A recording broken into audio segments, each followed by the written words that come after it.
KTV Originals।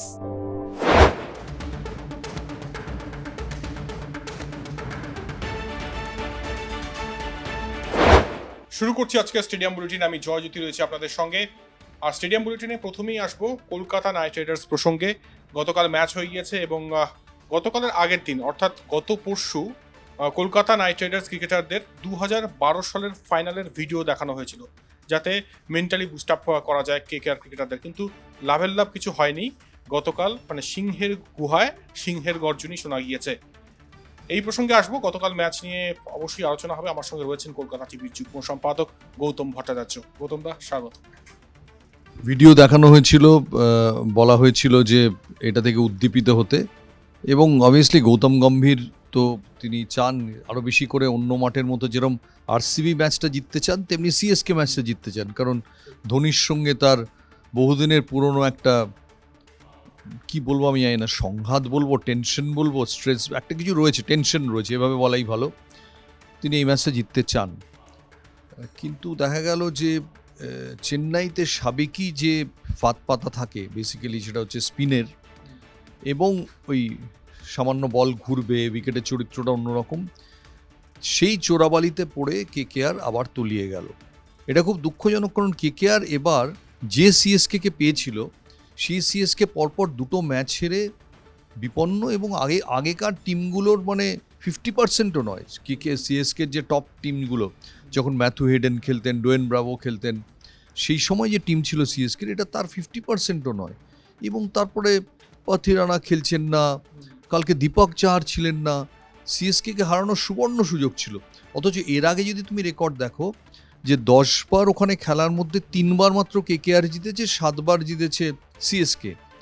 কিন্তু আমার মনে হয়েছিল কালকে কেকেআরের জেতার একটা সুযোগ আছে, কারণ এদের মনোবল ভালো না। সবচেয়ে বড় কথা, মহেন্দ্র সিং ধোনি আগের জায়গায় নেই, জাডেজা উইকেট পাচ্ছেন না। এমন একটা সিচুয়েশন ছিল যে সিএসকের আগের যে দুটো ম্যাচ চিপকে খেলেছে, তাতে তাদের স্পিনাররা একটা উইকেটও পায়নি। এটা এর আগে কখনো আইপিএলে হয়নি। এই অবস্থায় মনোবলহীন সিএসকে, যে ক্যাপ্টেন জানে না কি করবে, কেকেআর যেন তাদের একটা কনফিডেন্স দিয়ে গেল, যেন একটা নিউ লিজ অফ লাইফ দিয়ে গেল টুর্নামেন্টে, যে সিএসকে আবার ফেরত এনে দিল।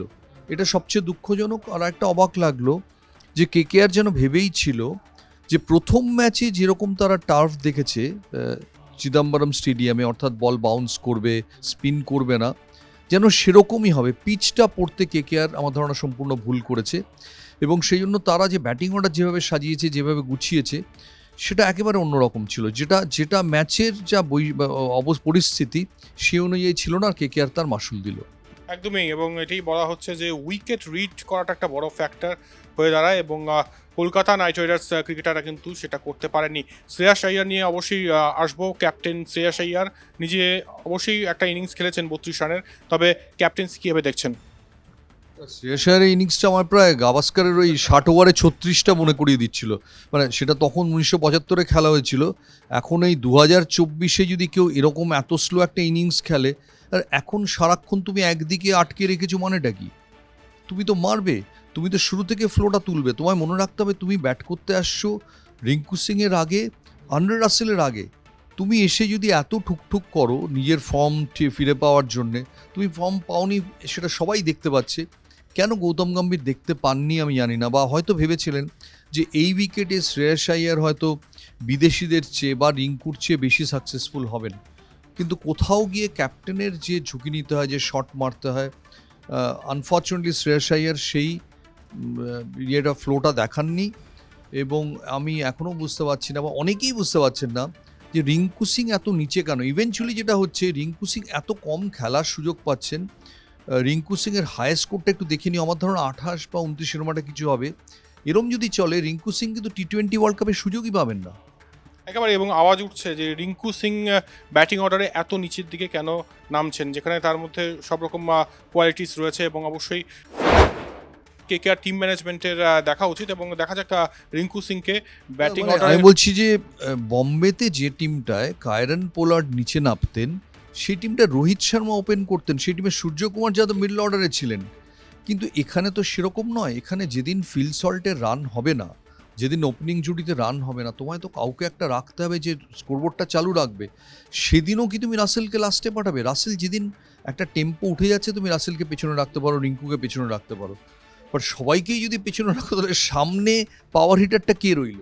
একেবারেই তাই ভাবতে হবে কলকাতা নাইট রাইডার্স থিঙ্ক ট্যাঙ্ককে। এবং একটি ম্যাচ হেরেছে, মানে প্রথম চেন্নাইয়ের কাছে হারতে হলো, তবে এটা কিন্তু একটা শিক্ষা কলকাতা নাইট রাইডার্স। প্রথম হারতে হলো মানে এই মৌসুমে প্রথম হারতে হলো, মানে এই মৌসুমে প্রথম হারতে হয়েছে। তাই এটাই বলার যে এই ম্যাচটা শিক্ষা হয়ে থাকবে কেকেআর ক্রিকেটারদের কাছে, এবং পরের ম্যাচ থেকে অবশ্যই তারা যে ভুলগুলো হয়েছে সেগুলো অবশ্যই শুধরে নেওয়ার রাজস্থান লখনৌ দুটো টপ টিমের এগেনস্টে খেলতে হবে। রাজস্থান লখনৌ মুম্বাই আবার একটা নতুন জীবন পেয়ে গেছে কেকেআরের। কিন্তু মানে আমি বলছি যে একটা 14টা ম্যাচে তুমি একদিন না একদিন হারবেই, এটা কোনো ইয়ে নয়, হারবেই, তুমি ধরে নাও যে হারবে, কিন্তু তুমি এমন ভঙ্গিতে হারবে না যে তোমার মডেলটাকেই একটু বুদঘুটে দেখাবে। ধরো কেকেআরকে ঠিক করতে হবে যে আমি মিচেল স্টার্ককে কি এই অবস্থাতে রোজ খেলিয়ে যাব সব উইকেটে? কারণ হর্ষিত রানা যদি ফিট হয়ে যান, তার মিচেল স্টার্ক যদি এই অবস্থায় থাকেন, মিচেল স্টার্ককে খেলাবো না অন্য কাউকে খেলাবো, তার জায়গায় অন্য কোনো বিদেশিকে খেলাবো? কারণ আমার মনে আছে কেকেআর যেবার এই তুমি 2012 ফাইনালটা দিয়ে প্রোগ্রাম শুরু করলে, সেবার কিন্তু ফাইনালে ব্রেন্ডন ম্যাককালামকে খেলায়নি কেকেআর।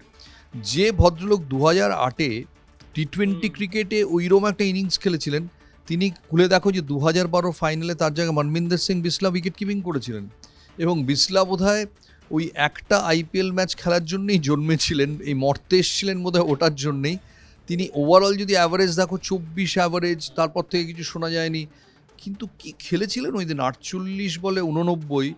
প্রেস বক্সে দেখছিলাম মহেন্দ্র সিং ধোনিকে ক্লোজ আপে যখন ক্যামেরা ধরছিল, তিনি বুঝতেই পারছেন না কি করতে হবে। কেউ ভাবেইনি যে তিনি এরকম একটা ইনিংস খেলে দেবেন। এবার কেকেআরে এরম কারুর দরকার ছিল যে কমপ্লিটলি, যার কোনো রেপুটেশনে ব্যাগেজ নেই, সে এরকম একটা ইনিংস খেলে দেবে। এবার তুমি যদি আংরিশকে নতুন 3 নম্বরে ধোনির সামনে পাঠিয়ে এক্সপেক্ট করো যে টার্নার এসে খেলবে, প্রথম বল জাডেজাকে রিভার্স মারতে গিয়ে এলবিডব্লিউ, খুব স্বাভাবিক, একজন ইয়াংস্টারকে তুমি পাঠিয়ে দিচ্ছ, তুমি রমনদীপ সিংকে আগে পাঠিয়ে দিচ্ছ। এটা এবার গম্ভীর খুব ভালো টি20 ক্যাপ্টেন হিসেবে বরাবর খুব ভালো ছিলেন। আমি শিওর এই ভুলগুলো থেকে উনি শিখবেন, কিন্তু তোমার প্রয়োজনে টাফ ডিসিশন নিতে হবে। যদি মনে হয় হর্ষিত রানা ফিট, মিচেল স্টার্ককে তোমার বসিয়ে কোনোদিন হয়তো গুরবাজকে তুমি নেবে, তাহলে নিয়ে নাও। একেবারেই অনেক বড় স্টেটমেন্ট, এবং টাফ ডিসিশন নিতে হবে যদি ভালো কিছু করতে হয়। তবে মিচেল স্টার্ক একটাই সুবিধা পাচ্ছেন, কলকাতায় যেহেতু এতগুলো ম্যাচ আছে এবং কলকাতার উইকেটটা খুব পেস বোলিং সহায়ক, মিচেল স্টার্কের রেপুটেশনে ফেরার, ফর্মে ফেরার না, রেপুটেশনে ফেরার, এটা একটা বড় সুযোগ ইন্ডিয়ান্স উইকেট তাকে দেবে। আর গতকাল ম্যাচ শেষে একটা দৃশ্য চোখে পড়লো, সেটা হচ্ছে গৌতম গম্ভীর, মহেন্দ্র সিং ধোনি করমর্দন করছেন এবং দুজনকেই বেশ হাসি খুশি, এবং এটা বাঁধিয়ে রাখার মতো একটা দৃশ্য। গৌতম দা দেখেছেন দৃশ্যটা? ছবিটা যেন গাভাস্কর বললেন অস্কার উইনিং, ওটা ছিল বিরাট কোহলি আর গম্ভীর। এটা ম্যাচিওর লাগছে গম্ভীরকে, এটাও অস্কারে নমিনেশন পাবে। তাই কি আর বলবো, মহেন্দ্র সিং ধোনি এবং গৌতম গম্ভীর এক ফ্রেমে, এবং গম্ভীরকে দেখে অবাক হচ্ছেন অনেকেই যে বিরাট কোহলির সঙ্গে এত সুন্দর। আমি শুধু বলবো যারা বডি ল্যাঙ্গুয়েজ বোঝেন, তারা কদিন আগের একটা ছবি, এখন তো সবসময় ভিডিও ছবি এগুলো তো সবার হাতে থাকে, জাস্ট কয়েকদিন আগের একটা ছবি দেখুন, ওয়াংখেড়েতে সৌরভ সচিন একসঙ্গে, ওই ছবিটার বডি ল্যাঙ্গুয়েজ দেখুন, আর গম্ভীর আর ধোনির বডি ল্যাঙ্গুয়েজটা একসঙ্গে দেখুন, হাসিটা বাদ দিন, বডি ল্যাঙ্গুয়েজটা দুটো ছবি পাশাপাশি রাখুন, দেখুন, প্রশ্নের উত্তর পেয়ে যাবেন। একদম, এর থেকে বড় হিন্ট আর কিছু হতে পারে না গৌতমদা যেটা দিলেন। ধোনি গম্ভীর নিয়ে তো অবশ্যই কথা চলছে, তবে এবার একটু হার্দিক প্রসঙ্গে আসি, কারণ হার্দিক জমিয়ে দিয়েছেন এবারে আইপিএলটা বলতে গেলে। মুম্বাই তাদের প্রথম ম্যাচ জিতেছে, এবং যেটা বলছিলেন গৌতমদা, সৌরভ সচিনের সেই ছবি, একদিকে সৌরভের দিল্লি, অপরদিকে সচিনের মুম্বাই। সচিনের মুম্বাই জিতেছে লাস্ট ম্যাচ, 8 নম্বরে উঠে এসছে মুম্বাই ইন্ডিয়ান্স। রোহিত শর্মা দুরন্ত ইনিংস খেলেছেন, এবং মুম্বাই ইন্ডিয়ান্স মনে হচ্ছে আস্তে আস্তে সেরে ফিরছে। তাই বলার এটাই যে এখন কি ঠিকঠাক হার্দিক রোহিতের মধ্যে সম্পর্ক, নাকি এখনো অনেক কিছু সমস্যা রয়েছে? তার আগে আমার একটু বলো যে হার্দিক জমিয়ে দিয়েছেন বলতে কি বোঝায়? মানে এই যে বিতর্ক, কন্ট্রোভার্সি, বুইং হওয়া, সঞ্জয় মঞ্জরেকরের বলা বিহেভ, মানে এগুলো তো সব মানে কি বলবো, প্রথমবার আইপিএলে কোনো কমেন্টেটর বলছেন বিহেভ। তাই এর থেকে আর কি বলবো, যে আইপিএল জমিয়ে দিয়েছেন হার্দিক পান্ডিয়া, এখনও চলছে। এই মুহূর্তে কি অবস্থা মুম্বাই ইন্ডিয়ান্সের? আমি এই মুহূর্তে একটা কথাই বলবো, যে প্রদীপদা বলতেন যে সমরেশ চৌধুরী বড় ম্যাচে এত ভালো খেলতো, কারণ সমরেশ চৌধুরী বুঝতোই না যে মোহনবাগান ম্যাচ কাকে বলে, ওই অনুভূতিটাই ছিল না। আর সুরজিৎ সেনগুপ্ত এত বেশি বুঝতো যে ও নার্ভাস হয়ে যেত ম্যাচের আগে। আমি বলবো হার্দিক পান্ডিয়া যদি অত্যন্ত অনুভূতিপ্রবণ একটা মন থাকতো, রোহিত শর্মা কি সৌরভ কি দ্রাবিড়, তাহলে বোধহয় উনি ব্যাটই ধরতে পারতেন না চারপাশে যা হচ্ছে। কিন্তু হার্দিক পান্ডিয়া সমরেশ চৌধুরীর মতোই, কাজেই আমার ধারণা অনেক কিছুই ওনার কানে যায় না, বা কানে গেলে বোঝেন, কিছুটা বোঝেন, পুরোটা রেজিস্টার্ড হয় না। আমার একটাই প্রশ্ন যে হার্দিক পান্ডিয়া যে মুম্বাই ইন্ডিয়ান্সের প্রথম ম্যাচে বুমরাকে না দিয়ে প্রথম ওভার বল করতে গেলেন, তিনি গোটা টুর্নামেন্টে এখন অবধি মাত্র 7 ওভার বল করেছেন কেন? যে লোক বুমরাকে পেছনে দিয়ে প্রথম ওভার ওপেন করতে যায়, সে এখন অবধি 7 ওভার বল করেছে কেন? 4টে ম্যাচ হয়েছে, 4টে ম্যাচে 7 ওভার, খুলে দেখো। আচ্ছা, রান 108, 108 মানে দেখছিলাম স্ট্রাইক রেট হচ্ছে 138। সিএসকে এই ম্যাচের আগে জাডেজাকে বলছিল স্লো খেলছেন, কারণ ওই পজিশনে খেলে 143 স্ট্রাইক রেট ছিল কালকের ম্যাচের আগে। ওটা যদি স্লো হয় তাহলে 138টা কি? আর রোহিত শর্মা একই রান করে 171 স্ট্রাইক রেট।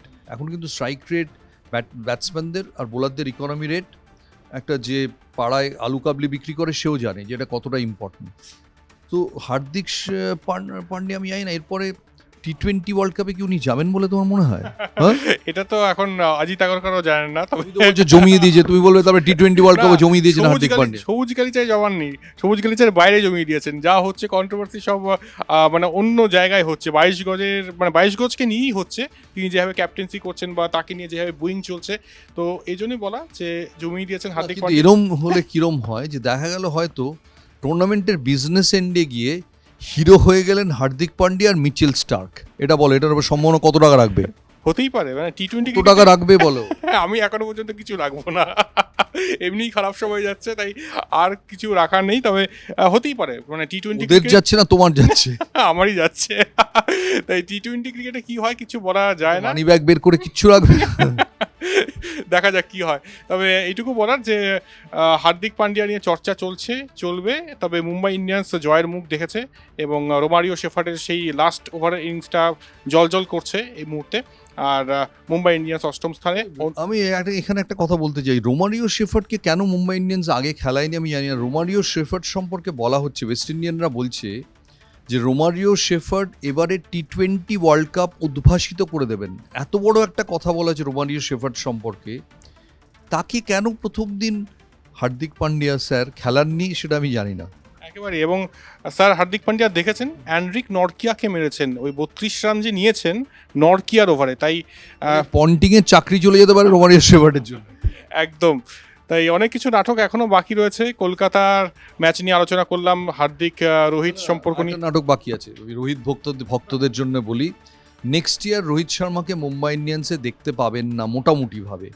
প্লিজ ট্রোল করবেন না যদি দেখতে পান, কিন্তু 50% না 70% নিশ্চিন্ত থাকুন দেখতে পাবেন না। কেন বলছি সেটা হচ্ছে যে নেক্সট ইয়ার আবার নিলাম আছে, নিলামে রিটেনশন আছে, 3 জনকে এক একটা টিম রিটেন করতে পারবে। মুম্বাই কাকে রিটেন করবে? খুব সহজ, হার্দিক পান্ডিয়া, জসপ্রীত বুমরা, সূর্যকুমার যাদব। স্যার হার্দিক পান্ডিয়া যদি এদের মধ্যে আবার নতুন কোনো বিতর্কে ঢুকিয়ে যদি বাচ্চা চলে না যান, আবার যদি ইঞ্জুরি না হয়, তাহলে তাকে মুম্বাই রিটেন করবেই ক্যাপ্টেন হিসেবে। তখন রোহিতকে অকশনে তাদের ছেড়েই দিতে হবে। আর রোহিতকে যদি মুম্বাই ইন্ডিয়ান্স অকশনে ছেড়ে দেয়, রোহিত শর্মার জন্য ফাটাফাটি দাম। একদম। এবং এটাও শোনা আছে রোহিত শর্মা ক্যাপ্টেন্সি করতে ইচ্ছুক কলকাতা নাইট রাইডার্সের। কি হয়, রোহিত শর্মা ক্যাপ্টেন্সি ছাড়া কিছু আর কিছু একদমই হবেই না। এবং রোহিত শর্মাকে যে কেউ, দিল্লি ক্যাপিটালস এক্ষুনি নিয়ে নেবে, যে ওরা এমনিতেই কোচকে হয়তো স্যাক করতে চাইছে, বা মনে হচ্ছে যে এরকমভাবে চলছে না, কিছু একটা কাউকে স্যাক করতে চাইছে, ক্যাপ্টেনকে, কোচকে, কাউকে একটা। তো রোহিত শর্মা চলে এলে অনেক প্রবলেম মিটে যাবে। রোহিতের সঙ্গে সৌরভের দারুণ সম্পর্ক, কেকেআরে চলে আসতে পারেন, গম্ভীর খুব পছন্দ করেন রোহিতকে। রোহিতের যাওয়ার জায়গার অভাব নেই। একদমই, দিল্লি কলকাতা এই দুটো নাম কিন্তু ঘোরাফেরা করছে। কলকাতা ইডেন গার্ডেন্স প্রিয় মাঠ রোহিত শর্মার। যদি আগামী বছর দেখেন রোহিত শর্মাকে টস করতে যেতে কলকাতা নাইট রাইডার্স জার্সিতে, তাহলে অবাক হওয়ার কিছু থাকবে না। এরপর এটার উপর কত টাকা ফেলছো? এখন কোথাও কোনো টাকা লাগাচ্ছি না, এখন শুধু দেখছি, খেলা দেখছি। আচ্ছা, কি আইপিএল বানাতো একটা টাকার তুমি একটা পয়সা বের করবে না? না, প্রচন্ড রিস্কি হয়ে যাচ্ছে এবার বিষয়টা। যাই হোক, এবার পরের প্রসঙ্গে আসি। দীনেশ কার্তিকের প্রসঙ্গ আনতে হচ্ছে। প্রাক্তন নাইট অধিনায়ক, তিনি কুলদীপ যাদব প্রসঙ্গে একটা কথা বলেছেন। 2019 সালে 9টা ম্যাচ খেলে 4টি উইকেট নিয়েছেন কুলদীপ যাদব, এবং তারপর তাকে বসিয়ে দেওয়া হয়েছিল। এবং সেই প্রসঙ্গে সেই সময়ের নাইট অধিনায়ক দীনেশ কার্তিক বলছেন যে কলকাতা নাইট রাইডার্সে আমি ক্যাপ্টেন্সি যখন করতাম সেই সময় মানে ক্যাপ্টেন্সি করাটা অত্যন্ত কঠিন, চ্যালেঞ্জিং ছিল, এবং অনেক কথা মুখের ওপর বলতে হতো, অনেক সত্যি কথা মুখের ওপর বলতে হতো, এবং যার জন্য অনেক বন্ধুকে হারাতেও হয়েছে। এই কথাটা তিনি কুলদীপ যাদব প্রসঙ্গে বলেছেন। দীনেশ কার্তিকের এই স্টেটমেন্টকে কীভাবে দেখছেন? আমি এভাবেই দেখছি যে দীনেশ কার্তিক হচ্ছেন ভারতীয় ক্রিকেটে কোহলি গোষ্ঠীর লোক। কোহলি তাকে 2019 ওয়ার্ল্ড কাপে তোমার মনে আছে সবাইকে অবাক করে টিমে নিয়ে গিয়েছিলেন, এবং কাউকে অবাক না করে কার্তিক ওখানে ব্যর্থ হয়েছেন। সেই দীনেশ কার্তিকের আমি বলবো কুলদীপ যাদব সেই সময়টায় ওয়ার্ল্ড কাপের পরবর্তী সময়টাতে খুব বিপন্ন অবস্থার মধ্যে ছিলেন, এবং তাকে বিরাট কোহলিকে কেউ গিয়ে কোনো সাংবাদিক গিয়ে বা সাংবাদিকদের দিল্লির দু একজন সাংবাদিক গিয়ে কুলদীপ যাদব সম্পর্কে এমন কিছু বলেছিল যে কুলদীপ আপনার সম্পর্কে এইসব কথা বলেছেন। বিরাট সেটাতে খুব চটে যান, এবং বিরাট চটে গেলে তো শাস্ত্রী আরও বেশি চটে যান। তো সামাও কুলদীপ যাদব সেই সময় ভারতীয় দলে সেই ট্রিটমেন্টটা পাননি যেটা তার মতো একজন রেয়ার স্পিনারের পাওয়া উচিত ছিল। কুলদীপ যাদব একটা রেয়ার ট্যালেন্ট, সেই জন্যে যদি পাননি কেকেআর তখন তাকে সেই ভরসাটা দিতে পারতো, সেই নিরাপত্তাটা দিতে পারতো। আমার ধারণা দীনেশ কার্তিক দেখলেন যে কোহলি পছন্দ করছে না, আমি এই সময় বুকে আঁকড়ে ধরবো, এমনি তো উইকেটও পাচ্ছে না, তো আমার বুকে আঁকড়ে না ধরার সঙ্গত কারণও আছে। সো দীনেশ কার্তিকও if winter comes can spring be far behind, Dinesh কার্তিকও সেই ট্রিটমেন্ট দেখিয়েছেন। এখন কুলদীপ যাদব সগৌরবে ফেরত এসছেন, দীনেশ কার্তিকের আফসোস হচ্ছে। আমার প্রশ্ন হচ্ছে যে আফসোসটা আগে হলো না কেন, যখন 2 বছর আগে হতে পারতো? এবছর কুলদীপ যাদব দারুণভাবে ফিরে এসছেন, দীনেশ কার্তিক এসব কথা এখন বলছেন। আমার কাছে এই কথার কোনো মূল্য নেই। তুমি যখন টিমের ক্যাপ্টেন ছিলে, একটা প্লেয়ার খারাপ সময়ের মধ্যে দিয়ে যাচ্ছিল, তুমি খেলাতে পারোনি ঠিক আছে, কিন্তু রোহিত শর্মা যেরকম বুকে জড়িয়ে ধরে তাকে কামব্যাক করালো, তুমি সেটা করাওনি কেন? একেবারেই। এবং যেটা সেটাই বলার যে কলকাতা দিল্লি ম্যাচেও কিন্তু আমরা দেখেছি একটা দৃশ্য, সেটা হচ্ছে শাহরুখ খান কুলদীপ যাদবকে আলিঙ্গন করছেন। এটাও কিন্তু একটা বার্তাবহ এই দৃশ্য, এবং এখন মানে গঙ্গা দিয়ে অনেক জল গড়িয়ে গিয়েছে। আর এটাই বলার যে কুলদীপ যাদব ফর্মে ফিরেছেন। ফর্ম সবসময় খারাপ থাকে না, তিনি কোয়ালিটি রেয়ার ট্যালেন্ট, এবং তার মধ্যে যে প্রতিভা ছিল সেটা আমরা বরাবরই জানতাম, এবং সেটার প্রকাশ তিনি ঘটাচ্ছেন কুলদীপ যাদব। এবং আচ্ছা, এই টুর্নামেন্টের বেস্ট ডেলিভারি কি বলো? বেস্ট ডেলিভারি এর জন্য পয়সা লাগবে না, বলো। এই বেস্ট ডেলিভারি আমার কাছে ঈশান শর্মা যে ডেলিভারিতে রাসেলকে বোল্ড করেছে। আমার কাছে এখন অব্দি বেস্ট ডেলিভারি হচ্ছে যে ডেলিভারিতে বুমরা বোল্ড করেছেন পৃথ্বী শকে, জি ইয়র্কারে দুর্ধর্ষ খেলছিলেন পৃথ্বী, সেকেন্ড থাকবে রাসেলের বলটা। একেবারেই দুটোই। একটা খুব ভালো ডেলিভারি করেছে মায়াঙ্ক যাদব, বোধহয় ক্লাসেনকে যেটা বোল্ড করলেন, আমি যদি ঠিক মনে করতে পারি, দুর্ধর্ষ ডেলিভারি। কিন্তু মায়াঙ্ক সম্পর্কে প্রোগ্রামে বলেছিলাম আমি যে এখনই বেশি নেচো না, কারণ ওই পেসে বল করলে ইঞ্জুরিটা আটকাতে পারবে কিনা ইম্পর্টেন্ট। অলরেডি দেখো একটা চোট লেগে গেছে, খুব সাবধানে থাকতে হবে। এবং কি মানে তিনি কত দূর খেলতে পারবেন সেটা অবশ্যই তার ফিটনেসের উপর নির্ভর করছে। তিনিও রেয়ার ট্যালেন্ট, 156 কিলোমিটার প্রতি ঘন্টায় তিনি বল করছেন। ইডেন গার্ডেন্সে লখনৌ আসছে 14 তারিখে। মায়াঙ্ক যাদব একটা বড় আকর্ষণ হতে পারেন, যে ক্লাব হাউস প্রান্ত থেকে দৌড় শুরু করেছেন মায়াঙ্ক যাদব, এটা একটা দারুণ ব্যাপার হবে। কিন্তু দৌড় কি শুরু হবে, তিনি কি ইঞ্জুরি থেকে কাটিয়ে উঠতে পারবেন, সেটা দেখার, সেটা অবশ্যই দেখার। আর একদম শেষ ল্যাপে চলে এসেছি স্টেডিয়াম বুলেটিনের। আর শেষ আমি একটা কথা বলতে চাই, এখানে একটা ছোট খবর আছে, সেটা হচ্ছে গ্রেগ চ্যাপেলের ছেলে স্টিফেন চ্যাপেল অস্ট্রেলিয়ান এয়ারফোর্সের হেড হিসেবে কালকে তার নামে একটা নতুন রিলিজ বেরিয়েছে। অর্থাৎ এখন যিনি হেড কি চ্যাপম্যান বলে কেউ, তিনি সরে যাচ্ছেন। জুলাই মাসে গ্রেগ চ্যাপেলের ছেলে স্টিফেন চ্যাপেল অস্ট্রেলিয়ান এয়ারফোর্সের চিফ হিসেবে যোগ দেবেন। দুর্ধর্ষ।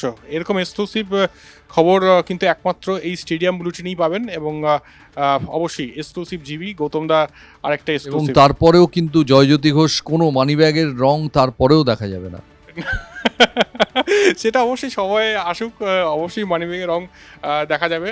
তবে একদম শেষ ল্যাপে এই মুহূর্তে আমরা চলে এসেছি।